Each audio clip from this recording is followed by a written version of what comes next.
ایک نوجوان صحابی تھے جو مدینہ طیبہ سے کچھ فاصلے پر ایک بستی میں رہتے تھے۔ دوستوں سے معلوم ہوا کہ مدینہ منورہ میں ایک پیغمبر تشریف لائے ہیں۔ چنانچہ وہ نوجوان حضور صلی اللہ علیہ وآلہ وسلم کی خدمت میں حاضر ہوئے اور چوری چھپے کلمہ پڑھ لیا اور واپس گھر آ گئے۔ گھر کے سب لوگ ابھی کافر تھے، لیکن محبت تو ایسی چیز ہے جو چھپ نہیں سکتی۔ اس نوجوان نے اپنی طرف سے تو چھپایا کہ کسی کو پتہ نہ چلے، لیکن جب کوئی حضور صلی اللہ علیہ وآلہ وسلم کا تذکرہ کرتا تو یہ متوجہ ہو جاتے۔ ایک دم بھی چھپ نہ سکی جب تیرا کسی نے نام لیا۔ چنانچہ گھر والوں نے اندازہ لگا لیا کہ کوئی نہ کوئی معاملہ ضرور ہے۔ ایک دن چچا نے کھڑا کر کے پوچھا، بتاؤ بھائی، کلمہ پڑھ لیا ہے؟ فرمانے لگے، جی ہاں۔ چچا کہنے لگا، اب تیرے سامنے دو راستے ہیں، یا تو کلمہ پڑھ کر اس گھر سے نکل جا، دوسرا یہ کہ اگر اس گھر میں رہنا ہے تو پھر ہمارے دین کو قبول کر لے۔ چنانچہ ایک ہی لمحہ میں فیصلہ کر لیا اور کہا کہ میں گھر تو چھوڑ سکتا ہوں، لیکن اللہ کے دین کو نہیں چھوڑ سکتا۔ چچا نے مارا پیٹا بھی اور جاتے ہوئے جسم سے کپڑے بھی اتار لیے۔ جسم پر بالکل کوئی کپڑا نہ تھا۔ ماں بالآخر ماں ہوتی ہے، شوہر کی وجہ سے کچھ ظاہر میں تو نہ کہہ سکی، لیکن چھپ کر اپنی چادر پکڑا دی کہ بیٹا ستر چھپا لینا۔ وہ چادر لے کر جب باہر نکلے تو اس چادر کے دو ٹکڑے کیے، ایک سے ستر چھپا لیا اور دوسرا اوپر اوڑھ لیا۔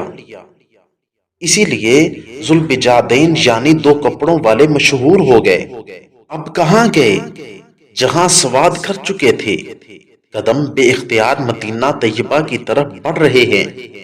رات کا سفر کر کے صبح حضور کی خدمت میں حاضر ہوئے۔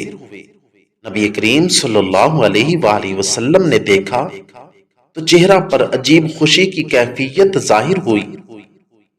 صحابہ کرام متوجہ ہوئے کہ یہ کون آیا ہے کہ جس کو دیکھ کر اللہ کے محبوب صلی اللہ علیہ وآلہ وسلم کا چہرہ تمتما اٹھا ہے۔ دونوں جہاں کسی کی محبت میں ہار، وہ آ رہا ہے کوئی شب غم گزار کے۔ اس نوجوان نے عرض کیا، یا رسول اللہ، سب کچھ چھوڑ چکا ہوں اور اب آپ کے قدموں میں حاضر ہوں۔ چنانچہ اصحاب صفہ میں شامل ہو گئے اور وہیں رہنا شروع کر دیا۔ چونکہ قربانی بہت بڑی دی تھی، محبت الہی میں اپنا سب کچھ داؤ پر لگا دیا تھا، اس لیے اس کا بدلہ بھی ایسا ہی ملنا چاہیے تھا۔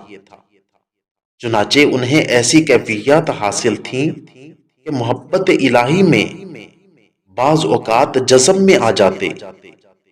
آج کل بعض لوگ پوچھتے ہیں کہ جذب کیا ہوتا ہے؟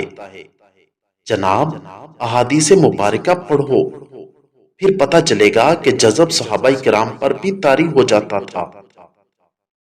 حدیث مبارکہ میں آیا ہے کہ حضرت عبداللہ ذوالبجادین مسجد نبوی کے دروازے پر بعض اوقات بیٹھے ہوتے تھے اور ایسا جذب طاری ہوتا تھا کہ اونچی آواز میں اللہ اللہ کہہ اٹھتے۔ حضرت عمر رضی اللہ تعالیٰ عنہ نے دیکھا تو انہوں نے ڈانٹا کہ کیا کرتا ہے؟ یہ سن کر نبی اکرم صلی اللہ علیہ وآلہ وسلم نے فرمایا، عبداللہ کو کچھ نہ کہو، یہ جو کچھ کر رہا ہے اخلاص کے ساتھ کر رہا ہے۔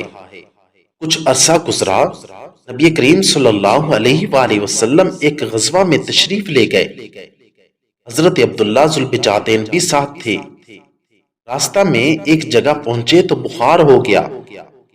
نبی کریم صلی اللہ علیہ وآلہ وسلم کو پتہ چلا تو آپ صلی اللہ علیہ وآلہ وسلم ابو بکر کو لے کر تشریف لائے۔ جب وہاں پہنچے تو حضرت ذوالبجادین کے چند لمحات باقی تھے۔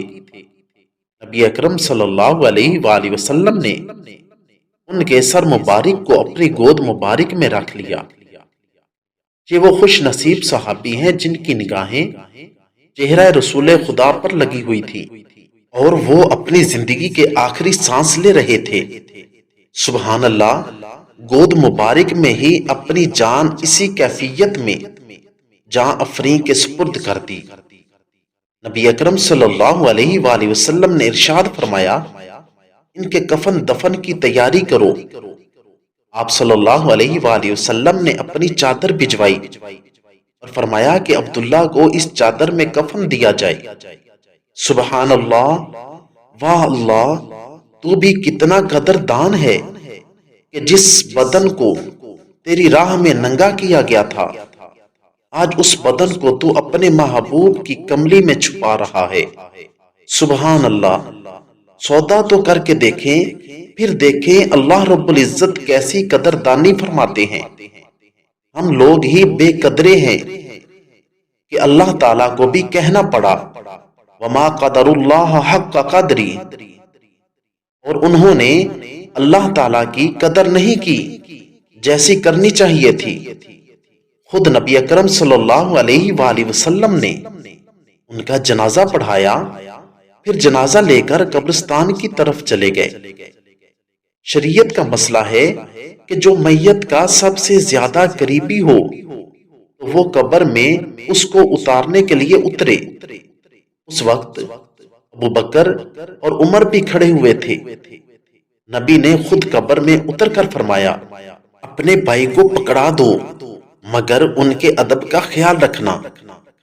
آپ نے اس عاشق و صادق کو اپنے ہاتھوں میں لیا اور زمین پر لٹا دیا، گویا امانت کو زمین کے سپرد کر دیا۔ حدیث مبارکہ کا مفہوم ہے کہ اللہ کے محبوب نے جب ان کو زمین پر رکھا تو آپ نے ارشاد فرمایا، اے اللہ، میں عبداللہ سے راضی ہوں، تو بھی اس سے راضی ہو جا۔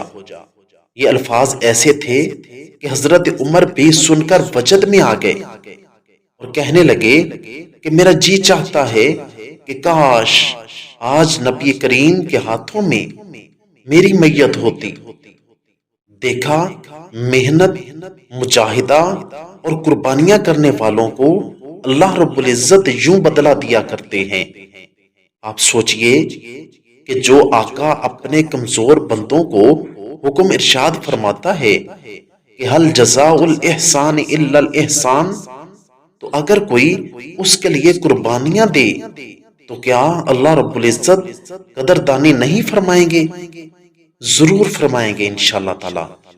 اگر آپ کو میری یہ ویڈیو اچھی لگی ہو تو ویڈیو کو لائک، چینل کو سبسکرائب اور ساتھ دیے گئے بیل آئیکن کے بٹن کو ضرور دبا دیں تاکہ ہماری آنے والی ہر ویڈیو آسانی کے ساتھ آپ تک پہنچ سکے۔